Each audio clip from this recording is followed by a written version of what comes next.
All right.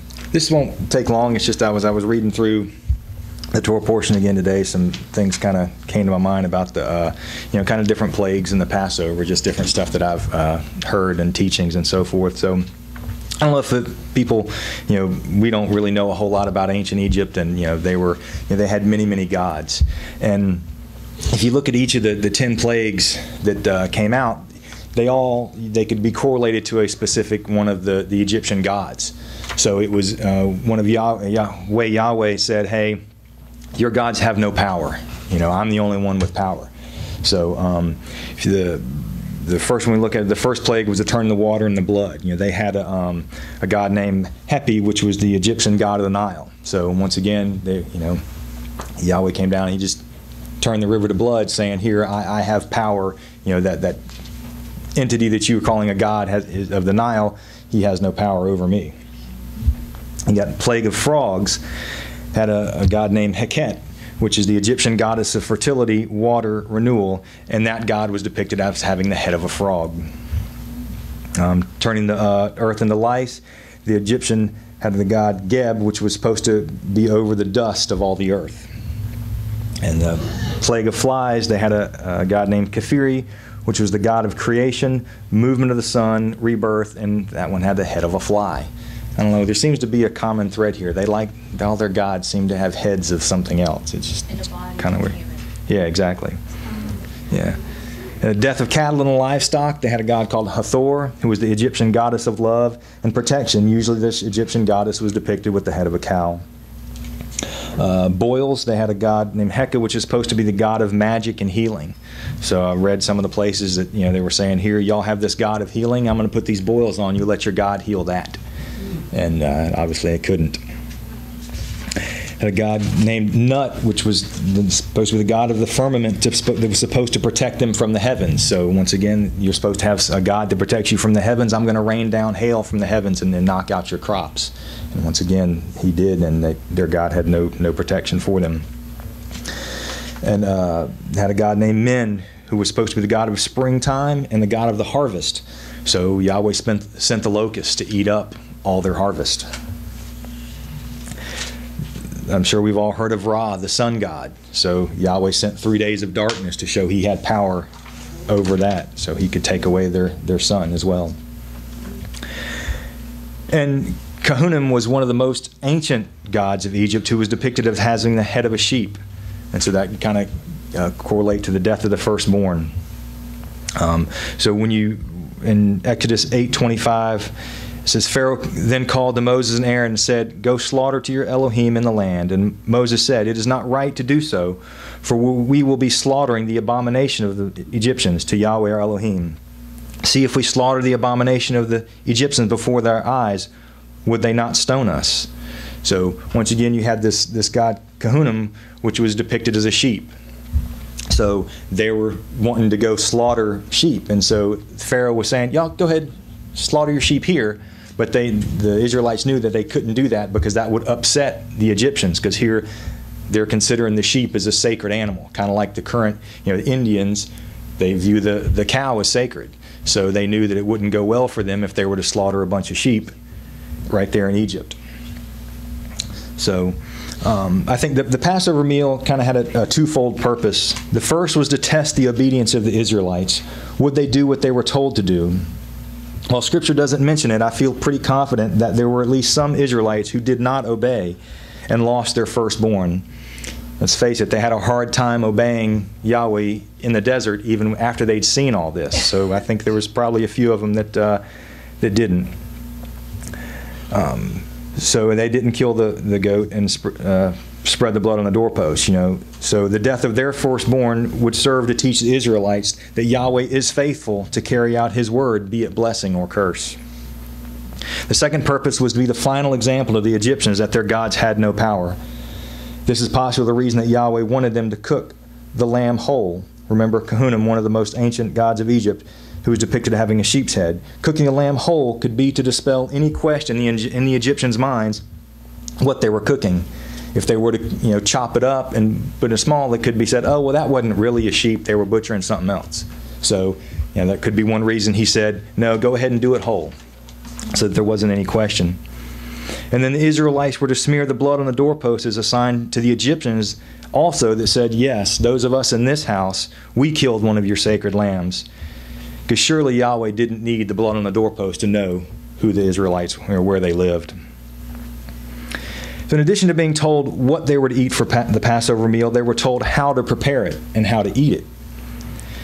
In Exodus 12:8 says, and they shall eat the flesh on that night, roasted in fire with unleavened bread, and with bitter herbs they shall eat it. Do not eat it raw, nor boiled at all with water, but roasted in fire, its head with its legs and its inward parts. And do not leave of it until morning, and what remains of it until morning you are to burn with fire. And this is how you eat it: your loins girded, your sandals on your feet, and your staff in your hand, and you shall eat it in haste. It is the Passover of Yahweh. A lot of things in the scriptures, we're just told do something, and it's pretty vague, and that's why there's a lot of different customs that come about as to how we're supposed to keep this or how we're supposed to keep that. But that's one of the reasons I like Passover, because it does get pretty specific on what you're supposed to do and how you're supposed to do it. Like I said, it tells you, how you're supposed to cook it and so forth. So the first Passover was to be eaten in haste, ready to depart. Some people believe that the actual Exodus occurred the night after the Passover, 24 hours later. But I think that's incorrect. Otherwise, there would not have been a need to eat it in haste, with the loins girded, sandals on their feet, and their staffs in their hands. So they were told to eat the Passover meal ready to go. I think that that points towards the fact that at midnight it happened. Pharaoh called them in and said, "Get out." And after 430 years of slavery, you're ready to leave. I think that when someone told you to go, you wouldn't say, I think we're going to hang out and chill for another day and then leave. I think they were just ready to go. There are two other verses that point to the Exodus occurring on the same night as the death of the firstborn. In Exodus 12, starting in 29, and it came to be at midnight that Yahweh smote all the firstborn in the land of Egypt, from the firstborn of Pharaoh who sat on his throne to the firstborn of the captives who was in his dungeon, and all the firstborn of the livestock. And Pharaoh rose up in the night, and he and all the servants and all the Egyptians. And there was a great cry in Egypt, for there was not a house where there was not a den one. And he called for Moses and Aaron by night. So here it says, he came through at midnight, and then Pharaoh called them out at night. And I'm thinking he's not going to wait until the following night to call them out. He did it that night. And he said, Arise, go out from the midst of the people, both you and the children of Israel, and go serve Yahweh as you have said. Take both your flocks and your herds as you have said, and go. Then you shall bless me too. And the Egyptians urged the people and hastened to send them away out of the land. So once again, not only did Pharaoh say go, all the rest of the Egyptians, they said, hurry, go, get out of here. For they said, we are all dying. And the people took their dough before it was leavened, having their kneading bowls bound up and their garments on their shoulders. So I thought I had something here about it. But Chris, how long did you say it takes for the dough to rise? A couple hours. So once again, they had their dough, but they didn't have time to let it rise. So if they were to wait 12 hours to the next night to leave, they would have had plenty of time for the dough to rise. So just, I've had a thought that I didn't able to find out, but they walked day and night for 7 days. So what would they eat? I mean, they couldn't stop to cook it. Well, I think that they might have been eating on some of this unleavened bread that they brought with them. So I don't know. Has anybody else studied on that? Had a thought? Sounds good. Yeah. Well, and also keep in mind that it says, throughout the 40 years in the desert, their sandals didn't wear out on their feet. Yeah. So, Yahweh has the ability to, okay, y'all are going to walk day and night for 7 days. He could control their hunger. And maybe they didn't get hungry. He could have. Like Bryce said, there's scriptural precedence for that. They walked out with a loaf of unleavened bread, and it lasted for 7 days, and they kept eating off of it. I'm not sure, but good. Shortly after their departure from Egypt, Yahweh tells Israel how they are to observe Passover in the future. Starting off Exodus 12:43, and Yahweh said to Moses and Aaron, "This is the law of the Passover. No son of a stranger is to eat of it. Any servant of a man bought for silver, when you have circumcised him, then let him eat of it. A sojourner and a hired servant does not eat of it. All the congregation of Israel are to perform it. When a stranger sojourns with you and shall perform the Passover to Yahweh, let all his males be circumcised, and then let him come near and perform it. This is to tell us that just anyone wasn't to keep the Passover. I think this has applicability to us today. There are many Christian churches that like to have rabbis come to their churches and lead them through a Passover Seder. I understand why they both want to do it. The Christians want the experience, and the rabbis want to provide some sort of education about the Passover meal. Since most of these do not actually occur on Passover day, and many times they use chicken instead of lamb, I don't see a real problem with it. But I recommend that if any of you hold the Passover, understand the observance in your home, and you be careful who you invite. I suggest you only invite people you know, understand the significance of the Passover, and are committed to keeping the commands of Yahweh, and will not be turning around and celebrating pagan festivals in the following days. Passover is the only feast that Yahweh makes provisions for it to be observed at a later time. Numbers 9:10. Speak to the children of Israel, saying, when any male of your generations is unclean for a being, or is far away on a journey, he shall still perform the Passover of Yahweh. So once again, it's an important enough festival that he wants us to keep it.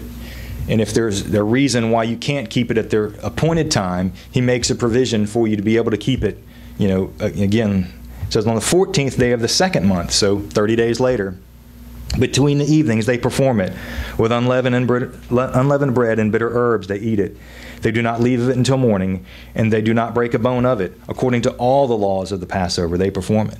So once again, if you can't perform it on the first month, for a legitimate reason, then you are to keep it on the second month. But you're supposed to keep it with all the same laws and ordinances as if you were to keep it on the first month.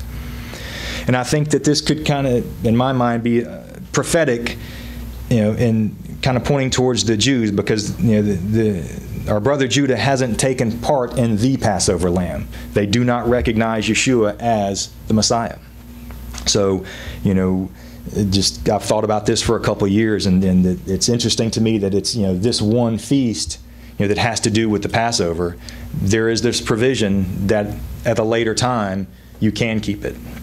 So I'm just thinking, is that some kind of prophetic thing about they will be given the opportunity, because the Scripture tells us that all Israel will be saved. So that's just something I've thought about. So there are some things in Scripture that are very vague and easy to interpret differently. Even among people who all agree that Torah is for us to keep today, there are differences of opinions about a proper calendar, the proper pronunciation of the name, and the Trinity. One thing we can all agree on is that we should be observing Passover. So, I pray that everyone studies for themselves to ensure that they're keeping it the way Yahweh intended. Yahweh bless. Yes, Bud. There was slaves for over 400 years. Yeah, 430. And you mentioned it was 7 pharaohs, and then there were 7 plagues. All the plagues occurred on the one pharaoh. And how long was it? How many years? I was watching something about that this morning, and I don't think there's anything hard evidence, but I think some people agree it was about a 1-year period. Is that, you agree with that? I think that I think if you look at it, because between a couple of the plagues, and in one of the plagues it said it killed all the green stuff, and then a plague or two later it said the locust came and ate the green stuff. So if the first one killed all the green stuff, there shouldn't have been anything green left for the locust to come in. But I think I've heard more than once people that have studied it and say that they think it was about a 12-month period that all the plagues took place. Anthony, have you studied anything about that? No? Okay. Anybody else? No? Do we have we had a look at the ages of those persons that are named? No, I haven't. I've never looked at it. To see what ages they were later? I haven't. At Exodus? I don't know if they give any of the age. I remember they tell you how old Moses was when he went to Pharaoh. He was 80. So that might be one way to. Yeah. But I've wondered that myself, how long it took. It couldn't have been too terribly long, Mhm. because he was 80 when he went to Pharaoh, and he was 120 when he died, and they were in the wilderness for 40 years, so. There you go. Yeah. Yeah, so it wasn't a great amount of time. You know how long it was with the last plague, because he said this is the first of the month. Mm-hmm. So go out and get all their gold and silver, Mhm. and then on the 10th of the month you get your lamb, and on the 14th, you'll have the Passover. So he gave them a 2-week period at Yes, least yes. right there. Mhm. So you know that there's at least 2 weeks there Mhm. Yeah. for that. Anybody else? All right.